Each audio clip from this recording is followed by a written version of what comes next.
ബഹുമാന്യ കേരള ദർശൻ ടി വിയുടെ പ്രേക്ഷകരെ, കണ്ണാടിയിലൂടെ എന്ന പരിപാടിയുടെ പുതിയൊരു എപ്പിസോഡിലേക്ക് ഹൃദയപൂർവ്വം സ്വാഗതം ചെയ്യുന്നു. ഇന്ന് കേരള രാഷ്ട്രീയത്തിൽ ചർച്ച ചെയ്യപ്പെട്ടുകൊണ്ടിരിക്കുന്ന ഒരു വിഷയമാണ് നിലമ്പൂർ ഉപതെരഞ്ഞെടുപ്പ്. ആ തെരഞ്ഞെടുപ്പിൽ മത്സരിക്കുന്ന പ്രധാനപ്പെട്ട സ്ഥാനാർത്ഥികൾ UDFന്റെ ആര്യാടൻ ഷൗക്കത്തും LDFന്റെ സ്വരാജുമാണ്. എന്നാൽ ഈ രണ്ട് സ്ഥാനാർത്ഥികളെ വിട്ടുകൊണ്ടാണ് ഇന്ന് ജനം അവിടുത്തെ മുൻ MLA എന്ന PV അൻവറെ കേന്ദ്ര ബിന്ദുവാക്കിക്കൊണ്ട് ചർച്ചകളിൽ ഏർപ്പെട്ടിരിക്കുന്നു. PV അൻവർ നേരത്തെ ഇടതുപക്ഷ ജനാധിപത്യ മുന്നണിയുടെ സ്വതന്ത്ര സ്ഥാനാർത്ഥിയായി നിലമ്പൂർ മത്സരിച്ച് ജയിച്ച MLA ആണ്. അദ്ദേഹം രാജിവെച്ചതുകൊണ്ടാണ് നിലമ്പൂർ ഒരു ഉപതെരഞ്ഞെടുപ്പ് വേണ്ടി വന്നത്. അതിൽ ചുരുക്കം കാലാവധി മാത്രമുള്ളപ്പോഴാണ് ഈ ഉപതെരഞ്ഞെടുപ്പ് നടത്തുന്നത്.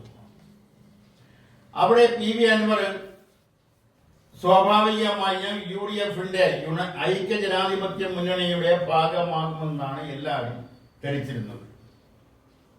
എന്നാൽ പലപ്പോഴും UDFന്റെ നേതാക്കളുമായി ചില അഭിപ്രായ ഭിന്നതകൾ ഉണ്ടായെങ്കിൽ തന്നെയും UDFന്റെ ഭാഗമാണ് അദ്ദേഹം പലപ്പോഴും സംസാരിച്ചിരുന്നത്. ഇടയ്ക്ക് അദ്ദേഹം മറ്റു ചില രാഷ്ട്രീയ പാർട്ടികളുടെ ഭാഗമായി ആദ്യം DMKയുടെ ഭാഗമാകാൻ നോക്കി, പിന്നീട് തൃണമൂൽ കോൺഗ്രസിന്റെ ഭാഗമാകാൻ നോക്കി. അങ്ങനെ പലതും നോക്കിയിട്ട് ക്ലച്ച് പിടിക്കാതെ വീണ്ടും അദ്ദേഹം UDFന്റെ പാളയത്തിലേക്ക് വരാൻ ശ്രമിച്ചപ്പോൾ ആ UDFന്റെ കോൺഗ്രസിനകത്തെ ചില നേതാക്കന്മാർക്ക് അദ്ദേഹത്തിന് ഒരു താല്പര്യമില്ലാതെ ഉണ്ട് എന്നുള്ളത് വ്യക്തമാണ്. എന്നാൽ അൻവറിനെ കോൺഗ്രസ് മുന്നണിയുടെ ഭാഗമാക്കുക എന്ന് പറയുന്നത് നിലമ്പൂർ ബൈ ഇലക്ഷന്റെ ഭാഗമായി തങ്ങൾക്ക് വോട്ടുകൾ സമ്പാദിക്കുന്നതിനുള്ള ഒരു മാർഗമായിട്ടാണ് കോൺഗ്രസിന്റെ മിക്ക നേതാക്കളും കാണുന്നത്. അത് മനസ്സിലാക്കിക്കൊണ്ട് തന്നെയാണ് PV അൻവർ രാഷ്ട്രീയപരമായ വിലപേശൽ നടത്തിക്കൊണ്ടിരിക്കുന്നത്. അദ്ദേഹം പ്രധാനമായി പറഞ്ഞത് അദ്ദേഹത്തിന്റെ പാർട്ടി അദ്ദേഹം ഇപ്പോൾ തൃണമൂൽ കോൺഗ്രസിന്റെ ഭാഗമാണ്. പാർട്ടിയെ കേരളത്തിലെ ഐക്യ ജനാധിപത്യ മുന്നണിയുടെ ഘടക കക്ഷിയാക്കണം. അത് പറ്റില്ലെന്ന് കോൺഗ്രസിന്റെ ഒരു വിഭാഗം നേതാക്കൾ അസോസിയേറ്റഡ് അംഗം ആക്കാമെന്നാണ് അവസാനമായി അവര് പറഞ്ഞത്. അസോസിയേറ്റ് അംഗമാകുമ്പോഴത്തേന് മുന്നണിയുടെ പ്രധാനപ്പെട്ട യോഗങ്ങളിൽ പങ്കെടുക്കാൻ പറ്റില്ല. അതുകൊണ്ട് തന്നെയാണ്, അതായത് പുറത്ത് നിർത്തിക്കൊണ്ട് അവർക്ക് ചില്ലറ ആനുകൂല്യങ്ങൾ നൽകിക്കൊണ്ട് ചില കോർപ്പറേഷന്റെ ബോർഡ് പ്രസ്ഥാനവും അങ്ങനെ ചില ആനുകൂല്യങ്ങൾ നൽകിക്കൊണ്ട് മുന്നണിയോട് ചേർത്ത് നിർത്തുക, അകത്തല്ല പുറത്ത്. അതാണ് അസോസിയേറ്റഡ് അംഗം എന്ന് പറയുന്നത്. എന്നാൽ അത് സ്വീകരിക്കാൻ അൻവർ തയ്യാറല്ല. അൻവറെ സംബന്ധിച്ചിടത്തോളം UDFിലേക്കുള്ള പ്രവേശനം മാത്രമല്ല, വരാനിരിക്കുന്ന നിയമസഭാ തെരഞ്ഞെടുപ്പിൽ അൻവർ ആഗ്രഹിക്കുന്ന നിയോജക മണ്ഡലം കിട്ടണം, മന്ത്രിസ്ഥാനം കിട്ടണം തുടങ്ങിയ ചില ഡിമാൻഡുകളും അദ്ദേഹം രഹസ്യമായി കോൺഗ്രസ് നേതൃത്വത്തിന്റെ മുന്നിൽ വെച്ചിട്ടുണ്ട്. അതൊന്നും അപ്പടി കോൺഗ്രസ് നേതൃത്വം അംഗീകരിക്കാൻ തയ്യാറുമല്ല. അതുകൊണ്ടാണ് PV അൻവർ ഇപ്പോഴും പുറത്തു നിന്നുകൊണ്ട് ചില വാചക കസർത്തുകൾ നടത്തുന്നത്. അത് എവിടെ ചെന്ന് നിൽക്കും, അത് എങ്ങനെ അവസാനിക്കും? അവസാനം PV അൻവർ സ്വന്തം സ്ഥാനാർത്ഥിയെ നിർത്തും, അല്ലെ PV അൻവർ തന്നെ മത്സരിക്കുമോ? അതല്ലെങ്കിൽ UDFന് പിന്തുണ നൽകുമോ എന്നൊക്കെ ഇനി കാത്തിരുന്ന് കാണേണ്ട കാര്യമാണ്. എന്തായാലും ഇടതുപക്ഷ ജനാധിപത്യ മുന്നണിക്ക് LDFന് പിന്തുണ കൊടുക്കാൻ സാധ്യത വളരെ കുറവാണ്. അതുകൊണ്ടാണ് PV അൻവർ ഇപ്പോൾ ഉപതെരഞ്ഞെടുപ്പിലെ കേന്ദ്ര ബിന്ദുവായി മാറിയിരിക്കുന്നത്. അവിടെ ശരിക്കുള്ള മത്സരം നടക്കുന്നത് ഇനി ചില സ്ഥാനാർത്ഥികൾ വരാനിരിക്കുന്നു. സ്വതന്ത്രന്മാരുണ്ട്. NDA സ്ഥാനാർത്ഥിയെ പ്രഖ്യാപിച്ചിട്ടില്ല. ആരൊക്കെ വന്നാലും പ്രധാനപ്പെട്ട മത്സരം UDFും LDFും തമ്മിലാണ്. അതൊരു രാഷ്ട്രീയ പോരാട്ടമാണ് എന്ന്, അത് രാഷ്ട്രീയപരമായ തെരഞ്ഞെടുപ്പ് മത്സരമാണെന്ന് ഇരു സ്ഥാനാർത്ഥികളും പറയുകയും ചെയ്തു. അത് ഏകദേശമൊക്കെ ശരിയുമാണ്. രണ്ടുപേരും രാഷ്ട്രീയത്തിൽ പയറ്റി തെളിഞ്ഞവരാണ്. രണ്ടുപേരുടെയും നാട് നിലമ്പൂരാണ്. സ്വരാജിനെ സംബന്ധിച്ചിടത്തോളം CPMന്റെ സംസ്ഥാനത്തെ ഉന്നത പരമാവധി സമിതിയായ സംസ്ഥാന സെക്രട്ടേറിയറ്റിലെ അംഗമാണ്. അതുകൊണ്ട് അങ്ങനെയുള്ള ഒരു നേതാവിനെ തോക്കുമെന്ന് ഉറപ്പുള്ള ഒരു നിയോജക മണ്ഡലത്തിൽ നിർത്താൻ CPM തയ്യാറാവില്ല. അപ്പോൾ സ്വരാജിനെ നിർത്തി മത്സരിപ്പിച്ചാൽ ആ മണ്ഡലം പിടിച്ചെടുക്കാൻ കഴിയുമെന്നുള്ളൊരു വിശ്വാസം CPMന്റെ കേന്ദ്രങ്ങളിൽ ഉള്ളതുകൊണ്ടാണ് അത് സ്വരാജിനെ തന്നെ അവിടെ നിർത്തി മത്സരിപ്പിക്കാൻ അവസാന നിമിഷം തീരുമാനിച്ചത്. ഇപ്പുറത്ത് UDFന്റെ ആര്യാടൻ ഷൗക്കത്താവട്ടെ, അദ്ദേഹത്തിന്റെ പിതാവ് അവിടെ നിരവധി തവണ മത്സരിച്ച് ജയിച്ചതാണ് ശ്രീ ആര്യാടൻ മുഹമ്മദ്. അദ്ദേഹത്തിന്റെ സ്വാധീനവും അദ്ദേഹത്തിന്റെ മകനെന്നുള്ള പരിഗണനയും കൂടാതെ അദ്ദേഹം ഒരു സിനിമാക്കാരനാണ്, ചലച്ചിത്രകാരനാണ്, തിരക്കഥാകൃത്താണ്, സിനിമാ നിർമ്മാതാവാണ്. അതുപോലെ തന്നെ കലാരംഗത്തും എല്ലാം അദ്ദേഹത്തിന് ഒരു പുരോഗമന മുഖമുണ്ട് എന്ന കാര്യത്തിൽ ആർക്കും തർക്കമില്ല. അതുകൊണ്ട് തന്നെയാണ് കോൺഗ്രസ് ആര്യാടൻ ഷൗക്കത്തെ തന്നെ എതിർപ്പുകളെയൊക്കെ അവഗണിച്ചുകൊണ്ട് അവിടെ സ്ഥാനാർത്ഥിയായി. എന്തായാലും ഇനിയുള്ള ദിവസങ്ങളിൽ തെരഞ്ഞെടുപ്പ് പ്രചരണ രംഗം ചൂടുപിടിക്കും. അതിനുശേഷം നടക്കുന്ന പോളിംഗ്, ആ പോളിംഗിന് ശേഷം നടക്കുന്ന കൗണ്ടിങ്, ആ കൗണ്ടിങ് തീരുമ്പോൾ മാത്രമേ, അല്ലെങ്കിൽ തീരുന്ന ഘട്ടത്തിൽ മാത്രമേ ആരായിരിക്കും ജയിക്കുക എന്ന് പറയാനാവൂ. മറ്റൊന്നുള്ളത്, ME ഗോവിന്ദന്റെ, CPMന്റെ സംസ്ഥാന സെക്രട്ടറി ME ഗോവിന്ദന്റെ ഒരു സംഭാഷണമാണ്. അദ്ദേഹം പറഞ്ഞത്, പിണറായി സർക്കാർ മുതലാളിത്തത്തിനുള്ള ബദലല്ല. മുതലാളിത്തത്തിന്റെ ബദലെന്ന് പറയുമ്പോഴത്തേന് അവിടെ സോഷ്യലിസമാണ്. മുതലാളിത്തത്തിന്റെ ബദൽ എന്ന് പറയുന്നത് സോഷ്യലിസമാണ്. അപ്പൊ അങ്ങനെ സോഷ്യലിസ്റ്റ് ബദലല്ല പിണറായി സർക്കാർ എന്നാണ് ME ഗോവിന്ദൻ പറയുന്നത്. ME ഗോവിന്ദന് അറിഞ്ഞുറാക്കൊണ്ടല്ല, സോഷ്യലിസ്റ്റ് ബദൽ വരണമെങ്കിൽ അതിനു മുമ്പ് നടക്കേണ്ടുന്ന ചില കാര്യങ്ങളുണ്ട്. ഇവിടെ ഒരു ജനകീയ ജനാധിപത്യ വിപ്ലവം നടന്നിട്ടില്ല ഇന്ത്യയിൽ. അതായത് ബൂർഷ്വാ വിപ്ലവം, അത് ഇന്ത്യയിൽ പൂർത്തിയാക്കിയിട്ടില്ല. അത് പൂർത്തിയാക്കാത്തിടത്തോളം കാലം ഒരു സോഷ്യലിസ്റ്റ് വിപ്ലവം നടത്താനാവില്ല. മാത്രമല്ല, ഇന്ത്യയിൽ ഒരു സോഷ്യലിസ്റ്റ് വിപ്ലവം നടക്കുമെന്ന്, അല്ലെങ്കിൽ നടത്താൻ കഴിയുമെന്ന് CPIMനെ പോലുള്ള കമ്മ്യൂണിസ്റ്റ് പാർട്ടികൾ വിശ്വസിക്കുന്നുമില്ല. CPIM വിശ്വസിക്കുന്നില്ല. എന്തിന് CMP പോലും RMP പോലും വിശ്വസിക്കുന്നില്ല. SUCI വിശ്വസിക്കുന്നില്ല. RSP വിശ്വസിക്കുന്നില്ല.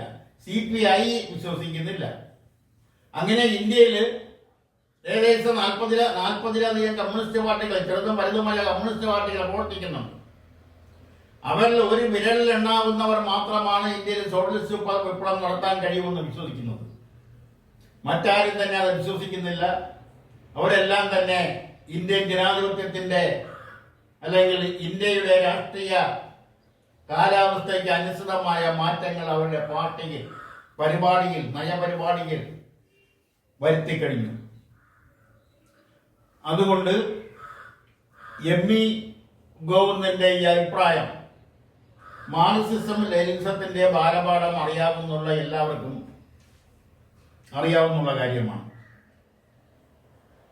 പിന്നീടുള്ളത് ശ്രീ PK കുഞ്ഞാലിക്കുട്ടിയുടെ ഒരു പരിതാപമാണ്. അദ്ദേഹം 3 സർക്കാരുകളിൽ വ്യവസായ വകുപ്പ് മന്ത്രിയായി ഇരുന്നിട്ടുണ്ട്. അദ്ദേഹം കേരളം ഒരു വ്യവസായ സംസ്ഥാനമായി മാറ്റാൻ ശ്രമിച്ചിട്ട് അത് നടന്നില്ല എന്ന് മാത്രമല്ല, രാഷ്ട്രീയമായി അദ്ദേഹത്തിന് എവിടെ നിന്ന് പോയി എങ്ങു നിന്നും പിന്തുണ ലഭിച്ചതുമില്ല. അത് അദ്ദേഹം തുറന്നു പറഞ്ഞിരിക്കുന്നു. കാര്യം അത് കേരളത്തിന്റെ രാഷ്ട്രീയ ചുറ്റുപാടിൽ, രാഷ്ട്രീയ സാഹചര്യത്തിൽ അത് നടക്കാത്ത ഒരു കാര്യമായിരുന്നു.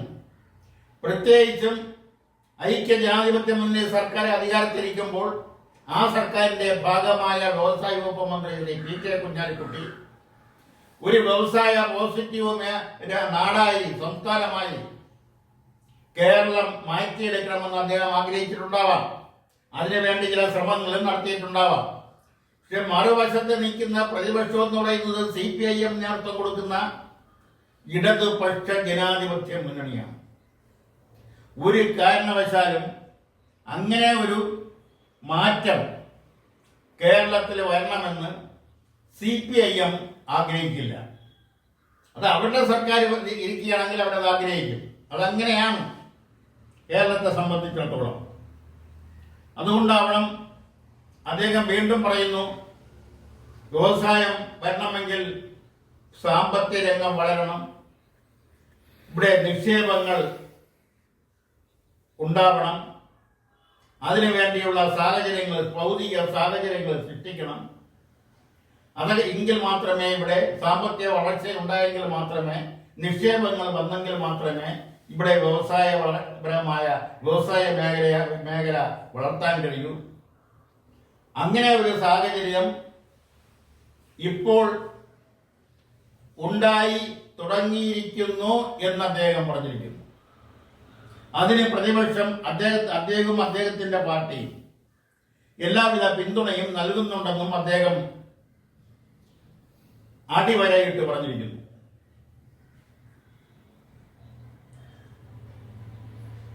ഇത് നേരത്തെ തന്നെ VI ലെനിൻ പറഞ്ഞിട്ടുണ്ട്. ജനങ്ങൾക്ക് യോജിച്ച ഭരണമേ ഒരു രാജ്യത്തുണ്ടാവും, ഒരു രാജ്യത്ത് വരൂ. അതിന് ഏറ്റവും വലിയ ഉദാഹരണമാണ് ഇവിടുത്തെ ദേശീയപാതയുടെ ഇന്നത്തെ തകർച്ച. അത് എന്തുകൊണ്ട് മുൻകൂട്ടി കാണാൻ കഴിഞ്ഞില്ല? കാര്യം അവിടെ കാലാകാലങ്ങളായി കേരളത്തിൽ നടക്കുന്ന നിർമ്മാണ പ്രവർത്തനങ്ങൾ, അത് ഏത് വകുപ്പിന്റെ കീഴിലായാലും, കേന്ദ്ര അതോറിറ്റിയുടെ കീഴിലായാലും, സംസ്ഥാന അതോറിറ്റിയുടെ കീഴിലായാലും, അത് PWയുടെ നിയന്ത്രണത്തിലായാലും, പ്രാദേശികമായി തദ്ദേശീയ സ്വയംഭരണ സ്ഥാപനങ്ങളുടെ നിയന്ത്രണത്തിലായാലും, അവിടെയെല്ലാം നടന്നു വരുന്ന അഴിമതികൾ, ഒരു പാലം തകർന്ന സംഭവം ആരും മറന്നിട്ടുണ്ടാവില്ല. കൊച്ചിയിൽ ആ കേസ് നടക്കുകയാണ് ഇപ്പോൾ. ഒരു മന്ത്രി അടക്കം ആ കേസ്, അന്നത്തെ പൊതുമരാമത്ത് വകുപ്പ് മന്ത്രി അടക്കം ആ കേസ് പ്രതിയാണ്. അപ്പൊ ഇതെല്ലാം അഴിമതി. ഉദാഹരണം 1 ലക്ഷം രൂപയാണ് ടെൻഡർ, ഒരു നിർമ്മാണ പ്രവർത്തനത്തിന്റെ ടെൻഡർ എങ്കിൽ ഒരു 50% നിർമ്മാണ പ്രവർത്തനം പോലും നടത്തുന്നില്ല എന്നുള്ള വസ്തുത കേരളത്തിലെ അരിയാഹാരം കഴിക്കുന്ന എല്ലാവർക്കും അറിയാവുന്നതാണ്. അപ്പോൾ ഈ ബാക്കി കാശ് എങ്ങോട്ട് പോകുന്നു എന്നതിനെ കുറിച്ച് ഒരു ചിന്തയുമില്ല. അത് ഭരണാധികാരികൾക്കായാലും പ്രതിപക്ഷത്തിനായാലും. കാരണം കരാറുകാരന്റെ കാശ് ഭരണകക്ഷി നേതാക്കൾക്ക് കിട്ടുന്നത് പോലെ തന്നെ പ്രതിപക്ഷ നേതാക്കൾക്കും കിട്ടുന്നുണ്ട്. ഉദ്യോഗസ്ഥർക്ക്, ഉയർന്ന ചീഫ് എഞ്ചിനീയർ തൊട്ട് താഴോട്ട് അറ്റൻഡർ വരെയുള്ളവർക്ക് അത് കിട്ടുന്നുണ്ട്. അതുകൊണ്ട് അക്കാര്യത്തിൽ എല്ലാവരും ഒരു കൂട്ടാണ്. അത് തന്നെയാണ് ഇപ്പൊ ദേശീയപാതയിലും സംഭവിച്ചിരിക്കുന്നത്.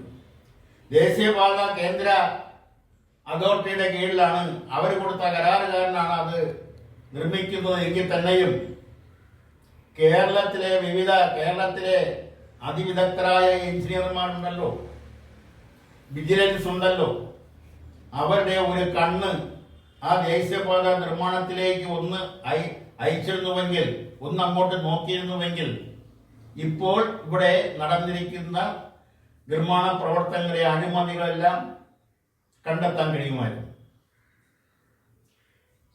ആ ശ്രദ്ധ എന്തുകൊണ്ട്, അല്ലെങ്കിൽ ഇവിടുത്തെ രാഷ്ട്രീയ നേതാക്കൾക്ക്, സർക്കാരിന്റെ ശ്രദ്ധ എന്തുകൊണ്ട് ആ ദേശീയപാതയിലേക്ക് വന്നില്ല? വിഹിതങ്ങൾ അവർക്കും ലഭിച്ചിട്ടുണ്ടോ എന്ന് ജനങ്ങൾ സംശയിച്ചാൽ അത് ജനങ്ങളെ എങ്ങനെ കുറ്റം പറയാൻ കഴിയും?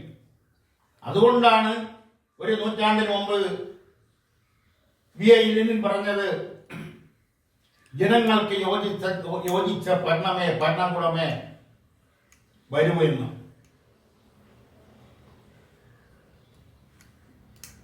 വളരെ മനുഷ്യത്വപരമായ ഒരു വിധിയും ഒരു പരാമർശവും ഹൈക്കോടതിയിൽ നിന്നും വന്നിരിക്കുന്നു. അത് എന്ന് പറയുന്നത് തിരുവനന്തപുരം ഗവൺമെന്റ് എഞ്ചിനീയറിംഗ് കോളേജിലെ പ്രിൻസിപ്പളായിരുന്ന സീസ തോമസിനെ കുറിച്ചാണ്. ആ പ്രിൻസിപ്പളായ സീസ തോമസ് അവർ റിട്ടയർ ചെയ്ത ശേഷം അവർക്ക് റിട്ടയർമെന്റ് ആനുകൂല്യങ്ങൾ കൊടുക്കാതെ 2 വർഷത്തിലധികമായി സർക്കാർ തടഞ്ഞു വെച്ചിരുന്നു. അത് എന്തുകൊണ്ടെന്ന് ചോദിച്ചാൽ, അവരെ, അതായത് സീസ തോമസിനെ മുൻ ഗവർണർ ആരിഫ് മുഹമ്മദ് ഖാൻ സർക്കാരിന്റെ ഉപദേശമില്ലാതെ VC ആയി, വൈസ് ചാൻസലറായി നിയമിച്ചു. അവർ ആ പദവി സ്വീകരിച്ചു. അതിലുള്ള വിരോധമാണ് അവരുടെ റിട്ടയർമെന്റ് ആനുകൂല്യങ്ങൾ 2 വർഷത്തിലധികം പിടിച്ചു വെച്ചത്. അതിലാണ് ഹൈക്കോടതി ഇടപെട്ടിരിക്കുന്നത്. ഹൈക്കോടതി പറഞ്ഞത് ഇത് മനുഷ്യ അവകാശ ലംഘനമാണ്. ഒരു ഉയർന്ന തസ്തികയിലിരിക്കുന്ന, അതായത് എഞ്ചിനീയറിംഗ് കോളേജ് പ്രിൻസിപ്പൽ എന്ന് പറയുന്നത് കുറഞ്ഞ തസ്തികയല്ല. അവർ 10,000-കണക്കിന് വിദ്യാർത്ഥികളെ പഠിപ്പിച്ചിട്ടുള്ളവരാണ്. സാങ്കേതിക രംഗത്തെ അതിവിദഗ്ധയാണ്. അവർ വിരമിച്ച ശേഷവും അവരുടെ ആനുകൂല്യങ്ങൾ തടഞ്ഞു വെക്കുക, അത് കൊടുക്കാതിരിക്കുക, ഇത് എവിടത്തെ നീതിയാണെന്ന് ചോദിച്ചാൽ ഇവിടത്തെ നീതി എങ്ങനെയാണെന്നേ പറയാനാവും. ഇവിടെ മുൻ ഗവർണർ അവരെ VC ആക്കി. അത് സർക്കാരിന് ഇഷ്ടപ്പെട്ടില്ല. അതുകൊണ്ടാണ് അവരുടെ റിട്ടയർമെന്റ് ആനുകൂല്യങ്ങൾ തടഞ്ഞു വെച്ചതെന്ന് എല്ലാവർക്കും അറിയാം. ഇത് ആരാണ് ഈ സർക്കാരിനെ ഉപദേശിക്കുന്നത്? ഒരാളിന് കിട്ടേണ്ടുന്ന ആനുകൂല്യങ്ങൾ അത് പരമാവധി നീട്ടിക്കൊണ്ടുപോകുക, എങ്ങനെയെങ്കിലും അത് കൊടുക്കാതിരിക്കാൻ കഴിയുമോ എന്ന് ചിന്തിക്കുക. ഇതൊക്കെ ഒരു ഇടതുപക്ഷ ജനാധിപത്യ മുന്നണി സർക്കാരിന് യോജിച്ചതല്ല. ഒരു ബൂർഷ്വാ സർക്കാർ പോലും ചെയ്യാത്ത പ്രവൃത്തികളാണ് ഇടതുപക്ഷ ജനാധിപത്യ മുന്നണി സർക്കാർ ഇത്തരം കാര്യങ്ങളിൽ ചെയ്യുന്നത്. അത് തിരുത്തണം. ഈവൻ മാനേജ്മെന്റ് പറയുന്നത് അപ്പടി വിഴുങ്ങരുത്. ഇവിടെ സർക്കാരിനെയും നിയന്ത്രിക്കാൻ ഇടതുപക്ഷ ജനാധിപത്യ മുന്നണിയുണ്ട്. ആ ഇടതുപക്ഷ ജനാധിപത്യ മുന്നണിയെ നിയന്ത്രിക്കാൻ CPIM എന്ന് പറയുന്ന മേജർ രാഷ്ട്രീയ പാർട്ടിയുണ്ട്. അവരാണ്, CPM ആണ് ഈ മുന്നണിക്ക് നേതൃത്വം കൊടുക്കുന്നത്. അവരുടെ സംസ്ഥാന സെക്രട്ടേറിയറ്റ് ഉണ്ട്, പാർലമെന്ററി പാർട്ടിയുണ്ട്, അതിന്റെ മുകളിൽ കേന്ദ്ര കമ്മിറ്റി ഉണ്ട്, കേന്ദ്ര കമ്മിറ്റിയുടെ മുകളിൽ പോളിറ്റ് ബ്യൂറോ ഉണ്ട്. അവരിൽ ആരെങ്കിലും ഈ സീസ തോമസ് എന്ന് പറയുന്ന തിരുവനന്തപുരം എഞ്ചിനീയറിംഗ് കോളേജിലെ പ്രിൻസിപ്പളായിരുന്ന അവരുടെ റിട്ടയർമെന്റ് ആനുകൂല്യം, വിരമിക്കൽ ആനുകൂല്യം കൊടുക്കണ്ട, അല്ലെങ്കിൽ പരമാവധി നീട്ടിവെക്കണമെന്ന് ഏതെങ്കിലും ഘടകം സംസ്ഥാന സെക്രട്ടേറിയറ്റ് ആവശ്യപ്പെട്ടോ? ഇടതുപക്ഷ ജനാധിപത്യ മുന്നണി ആവശ്യപ്പെട്ടോ? CPIMന്റെ പാർലമെന്ററി പാർട്ടി ആവശ്യപ്പെട്ടോ? CPIMന്റെ ഏതെങ്കിലും ഉയർന്ന ഘടകങ്ങൾ ആവശ്യപ്പെട്ടോ? ഇല്ല. അതാണ് സത്യം. പിന്നെ ചില ഈവന്റ് മാനേജ്മെന്റ് പല കാര്യങ്ങളും ചെയ്യുന്നത് ഈവന്റ് മാനേജ്മെന്റ് പറയുന്നത് പോലെയാണെന്ന് ഉള്ള ആശ്രമം എത്രയോ കാലമായി ഇവിടെ നിൽക്കുന്നു. ഇനിയെങ്കിലും അതിൽ ഒരു മാറ്റം ഉണ്ടാവേണ്ടത് വരുന്ന തെരഞ്ഞെടുപ്പിനെ അനുകൂലമാക്കി മാറ്റുന്നതിന്, തെരഞ്ഞെടുപ്പിലെ ജനങ്ങളുടെ വികാരത്തെ അനുകൂലമായി മാറ്റുന്നതിന് പകരം ഇത്തരം കാര്യങ്ങൾ ഇതുപോലെയാണ് ചെയ്യുന്നതെങ്കിൽ ജനങ്ങളുടെ മനസ്സ് ഇടതുപക്ഷ ജനാധിപത്യ മുന്നണി സർക്കാരിന് എതിരായിട്ടായിരിക്കും ചിന്തിക്കുന്നത്. അത് അവരുടെ സമ്മതിദാന അവകാശത്തെ, മനസാക്ഷിയെ സ്വാധീനിക്കും. ആ മനസാക്ഷി പറയുന്നതനുസരിച്ചാണ് അവർ വോട്ട് പട്ടികയിൽ വോട്ടിടുന്നത്. ആ വോട്ടിനെ സ്വാധീനിക്കും, സമ്മതിദാന അവകാശത്തെ സ്വാധീനിക്കും എന്ന് ഉറപ്പെടുത്തിക്കൊണ്ട് ഇന്നത്തെ കണ്ണാടിയിലൂടെ എന്ന പരിപാടി ഇവിടെ അവസാനിപ്പിക്കുകയാണ്. നന്ദി, നമസ്കാരം.